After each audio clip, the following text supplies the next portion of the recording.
كنت علي غضبا قلت لا ورب إبراهيم قالت قلت أجل والله يا رسول الله ما أهجر إلا اسمك.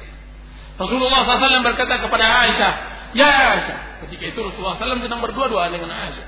Kemudian ia bisikkan, ya Aisyah, aku sangat mengerti kapan engkau suka denganku dan kapan engkau marah kepadaku. Jadi biasa di rumah tangga Rasulullah SAW ada marah dan benci, ada sayang dan suka. Akan tapi Rasulullah SAW sangat mengerti kapan istrinya marah dan kapan istrinya suka. Dan ini ada pada setiap rumah tangga. Apa kata Aisyah, ya Rasulullah, dari mana engkau tahu bahwa aku marah dan aku suka? Apa kata Rasulullah SAW menyebutkan rahasia kebencian dan kesukaannya. Wahai Aisyah, jika seandainya engkau suka denganku, engkau akan mengatakan la wa Rabbi Muhammad, tidak dengan nama Rabb Nabi Muhammad. Itu dia sebut Nabi Muhammad, tidak dengan nama Rabb Muhammad. Akan tapi jika seandainya engkau tidak suka lagi denganku, engkau mengatakan la wa Rabbi Ibrahim, tidak Nabi Rabb Ibrahim, tidak mau menyebut Rabb Muhammad, Rabb Ibrahim. Apa kata Aisyah radhiyallahu anha, ya Rasulullah, benar, sesungguhnya aku tidak sanggup berpisah denganmu kecuali menyingkirkan atau kecuali mendiamkan namamu saja. Kalau aku berpisah denganmu enggak kuat. Kalau aku tidak bertemu denganmu tidak kuat. Akan tapi untuk mendiamkan namamu untuk sementara aku kuat. Subhanallah Allah. Itu Aisyah radhiyallahu anha. Rasulullah SAW membantu pekerjaan rumahnya. Subhanallah. Anil Aswad qala sa'altu Aisyah radhiyallahu anha ma kana an-nabiy sallallahu alaihi wasallam yasna' fi ahlihi qalat kana fi mihnati ahlihi fa idza hadarat as-salah qama ila as-salah. Dari Aswad rahimahullahu taala aku berkata kepada Aisyah radhiyallahu anha, apa yang diperbuat oleh Nabi ketika ia berada di rumahnya? Apakah dia belajar terus? Apakah dia baca buku terus? Apakah dia begini terus? Apa kata Aisyah radhiyallahu anha? Dia berkata, beliau melakukan pekerjaan istrinya. Dan ketika waktu salat datang, beliau bangkit untuk salat. Subhanallah. Subhanallah. Inilah Rasulullah SAW. Setiap hari, mungkin dia berkata, wahai istriku, apa yang engkau perlu aku bantu? Cuci piringkah? Menyapu rumahkah? Membersihkan halaman? Atau semacamnya? Sebutlah. Seorang suami yang baik seperti itu. Suami yang menghargai keadaan. Hari ini pernahkah kita bisikkan kepada istri setelah kita jauh dari safar, kemudian dia mengatakan, hari ini wahai istri, engkau adalah ratu. Kenapa itu mas? Kenapa itu di? Karena aku sekarang adalah pelayanmu. Maka dicucikan semua pakaian, maka dicuci semua piring, maka dimandikan semua anak-anak. Maka alangkah indahnya sang istri akan menghargai kedudukan Anda sebagai suami. Nyatalah ia nanti menjadi orang yang sangat mencintai Anda. Memanggil istri dengan panggilan kesayangan. Rasulullah SAW mempunyai panggilan-panggilan kesayangan kepada istri-istrinya. Kadang-kadang Rasulullah SAW menyebut Aisyah dengan kata-kata Aisyah, singkatannya. Dan kadang-kadang menyebut dengan kata-kata Ya Humairah, Ya Humairah. Dan ini sangat disayangkan sekali. Dan Rasulullah SAW dengan Aisyah, Rasulullah sudah berumur 50-60 tahun. Coba lihat, Rasulullah SAW bermuamalah seperti ini berumur 50-60 tahun.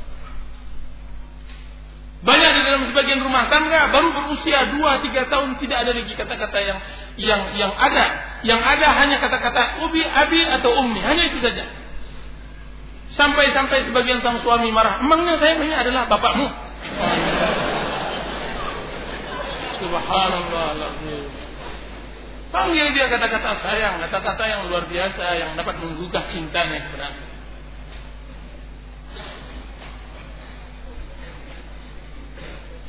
Dan Rasulullah SAW tidak pernah berbuat kasar kepada istrinya. An Aisyah radhiyallahu anha qalat, "Ma daraba Rasulullah sallallahu alaihi wasallam imra'atan lahu qat." Dikeluarkan oleh Imam Nasa'i dan disahihkan oleh Albani rahimahullahu taala. Apa kata beliau dari Aisyah, Rasulullah sallallahu alaihi wasallam tidak pernah memukul istrinya sekalipun. Tidak pernah memukul istrinya. Subhanallahal-azim. Sesungguhnya Allah Subhanahu wa taala telah menghalalkan istri tersebut sebagai pendamping Anda. Orang tuanya telah menyerahkan seluruh kehidupannya, dia besarkan, kemudian dia berikan kepada Anda. Kemudian tiba-tiba ketika ia besar, Anda jadikan ia seperti hewan ternak yang dipukul seenaknya. Subhanallahal-azim, itu tidak boleh. Dan itu tidak dari akhlak yang mulia. Anda dinikahi atau Anda diserahkan anaknya, putrinya, karena dia mengetahui, yaitu mertua, orang tuanya, karena walinya mengetahui bahwa Anda adalah orang yang berakhlak dan beragama. Karena dia mengetahui sabda Rasulullah SAW yang mengatakan, "Idza ja'akum man tardawna dinahu wa khuluquhu fazawwijuhu illa taf'aluhu takun fitnatun fil ardi wa fasadun 'arid." Sekiranya datang kepada kalian seorang pemuda yang engkau rela agama dan akhlaknya, maka nikahi dia. Kalau seandainya tidak begitu, maka akan terjadi kerusakan dan fitnah yang terbesar di permukaan bumi ini, di permukaan bumi ini. Diriwayatkan oleh Imam Tirmidzi. Dia nikahkan, yaitu orang tua tersebut, dia nikahkan atas dasar ayat ini. Sudah itu apa alasannya ketika itu Anda memukulnya tanpa hak? Seakan-akan Anda tidak memiliki akhlak. Seakan-akan Anda hanya mengenal akhlak sesama yang lain, akan tapi sama istri tidak ada akhlak. Atau Anda dinikahkan karena din. Kenapa tidak takut karena Allah Azza wa Jalla? Seorang istri yang telah bekerja seharian penuh, dan begitu sebaliknya, bekerja sebaliknya. Suatu hari seorang badui bertengkar dengan istrinya dengan pertempuran yang sangat hebat. Biasanya kalau pertempuran di rumah, yang biasanya yang menang adalah wanita, karena dia selalu menjaga benteng.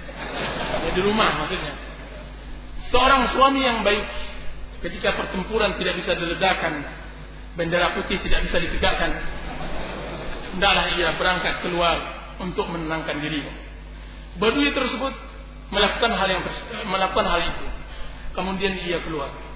Dia hendak mengadukan perihal peperangan tersebut kepada Amirul Mukminin Umar bin Khattab radhiyallahu anhu. Sesampainya di rumah Umar bin Khattab, dia mendengar kecamuk perang yang tidak beda di rumahnya. Jadi dia dapatkan khalifahnya juga, bahkan peperangannya jauh lebih hebat daripada yang terjadi. Ketika dia hendak mengetuk pintu, dia tidak jadi, akhirnya dia pulang. Ketika dia pulang tersebut terlihat oleh Umar, kemudian dia panggil lagi dan dia sapa, "Wahai akhal Arab, wahai saudara Arab, kemarilah. Kenapa? Apa tujuan engkau untuk datang ke rumah?" Apa kata Arab tersebut? "Ya Amirul Mukminin, sesungguhnya awalnya saya ingin mengeluhkan perkara perihal istriku di rumah.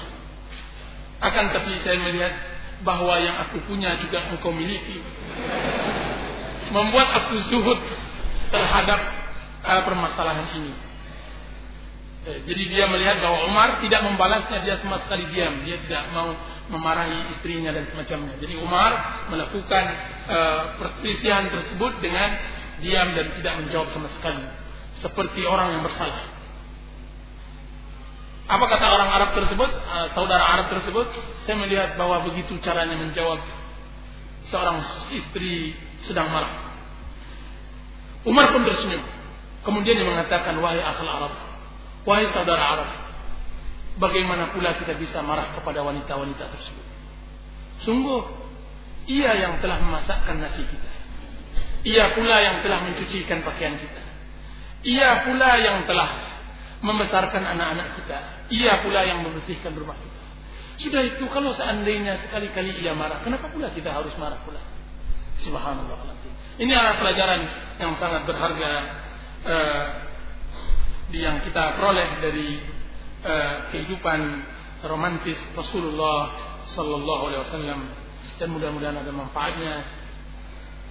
Sallallahu ala nabiyyina Muhammadin wa ala alihi wasallam. Wassalamualaikum warahmatullahi wabarakatuh. Bismillahirrahmanirrahim. Alhamdulillahi rabbil alamin.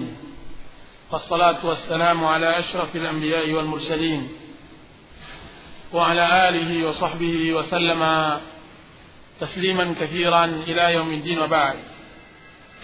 Para ikhwan dan akhwat, para suami dan istri yang saya hormati, sesungguhnya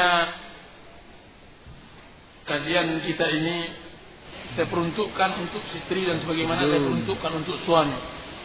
Ada beberapa nasihat untuk istri dan ada beberapa nasihat untuk suami. Akan tapi melihat keterbatasan waktu, maka saya menggabungkan untuk mereka berdua, suami dan istri, nasihat-nasihat berada yang nasihat-nasihat di bawah ini. Nasihat yang pertama, tentukan tujuan. Maksud yang saya maksud dengan tentukan tujuan, jika seandainya selama ini kita menikah memiliki banyak tujuan, maka satukan persepsi dan tujuan, baik itu tujuan suami maupun tujuan istri. Karena dengan berbedanya tujuan akan berbeda pula jalan dan metode untuk mencapai tujuan tersebut.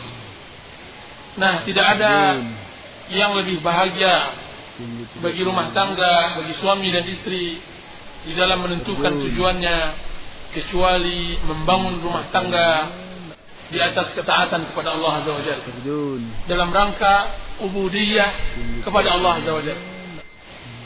Karena jika seandainya membangun rumah tangga untuk banyak tujuan selain dari penghambaan diri kepada Allah, maka tidak akan bisa kita satukan sifat dan akhlak.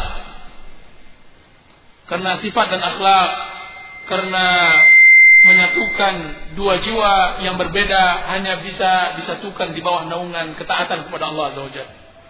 Maka sang suami akan tunduk kepada perintah Allah sebagaimana sang istri akan tunduk kepada perintah Allah. Kenapa? Karena semuanya, kedua-duanya tunduk di bawah kalamullah Azza wa Jalla dan di bawah sunnah Rasulullah sallallahu alaihi wasallam.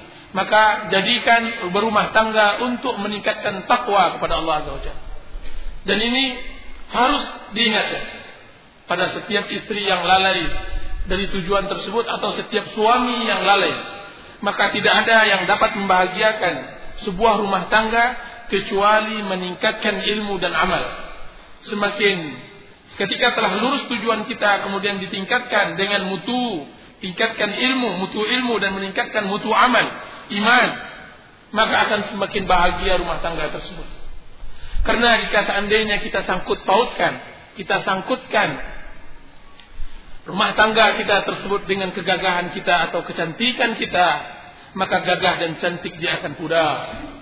Jika seandainya kita pautkan rumah tangga tersebut karena kekayaan orang tua atau nasab orang tua, maka nasab dia akan pudar, dia akan hilang, musnah, dia akan sirna. Dinasti kerajaan orang tua suatu saat akan runtuh pula. Jika seandainya yang kita inginkan dari dia atau yang kita pautkan rumah tangga kita karena hobi yang sama atau semacamnya, maka juga dia akan sirna dan semacamnya.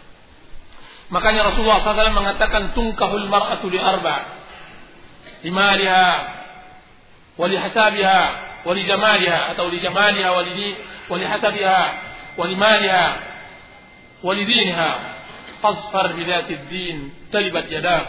Sesungguhnya banyak cara orang ingin menikah, banyak tujuan orang menikah terhadap seorang wanita, karena hartanya, karena kedudukannya, karena nasabnya, karena agamanya. Akan tapi pilihlah karena agamanya, sesungguhnya engkau akan memberikan kebahagiaan. Ada salah seorang akhwat mengatakan kepada saya ketika ia telah diceraikan oleh suaminya, "Wahai Ustaz, saya telah mendapatkan semua ciri-ciri ideal bagi seorang laki-laki. Saya dapatkan ia seorang laki-laki yang tampan. Saya dapatkan ia laki-laki yang gagah. Saya dapatkan ia sebagai laki-laki yang mapan, atletis dan semacamnya. Akan tetapi kiranya saya membutuhkan setengah dari sifat-sifat yang ia miliki untuk saya bisa berbahagia dengannya." Dia mengatakan begitu. Kiranya Saya hanya membutuhkan setengahnya saja untuk bisa saya berbahagia. Saya katakan kepadanya, kenapa begitu? Maka dia menjawab, karena ketika saya mendapatkan semua yang saya inginkan, kiranya ia menceraikan saja. Kiranya ia menceraikan saya. Subhanallahal-azim. Kembali cerita Ummu Zara kepada Abu Zara terjadi. Hendaklah ketika seorang suami telah menjadi suami dan seorang istri telah menjadi istri, sesegera mungkin untuk mengetahui tabiat, sifat asli setiap pasangan. Karena dengan mengetahui tabiat, kita akan mengetahui tempat-tempat yang mana ia mempunyai kelebihan dan di mana tempat-tempat yang mana ia memiliki kekurangan. Kelebihannya kita jadikan itu sebagai acuan, dan kekurangannya kita usahakan menutupi dengan kelebihan yang kita miliki. Karena jangan mencoba mencari pasangan yang apa yang Anda bayangkan, yang Anda sebutkan secara urut, saya begini dan semacamnya, maka itu tidak akan Anda dapatkan. Akan tapi berusahalah bisa beradaptasi pada setiap pasangan yang Allah Subhanahu wa taala telah tentukan kepada Anda. Jadi jangan berharap untuk mencari seorang wanita, mencari laki-laki di atas kuda yang putih berterbang dengan sayapnya. Mustahil. Kan tapi cobalah hidup di alam nyata. Kemudian lihatlah kaki bahwa Anda telah menyentuh di atas bumi. Kemudian cobalah hidup bisa beradaptasi dengannya. Jangan coba untuk mencari hal-hal yang mustahil Anda dapatkan. Sebagian ikhwan ketika hendak minta dijodohkan, Ustaz, saya ingin wanita yang bermata hitam, berambut panjang, berbadan sintal, gemulai, hafal Quranul Karim,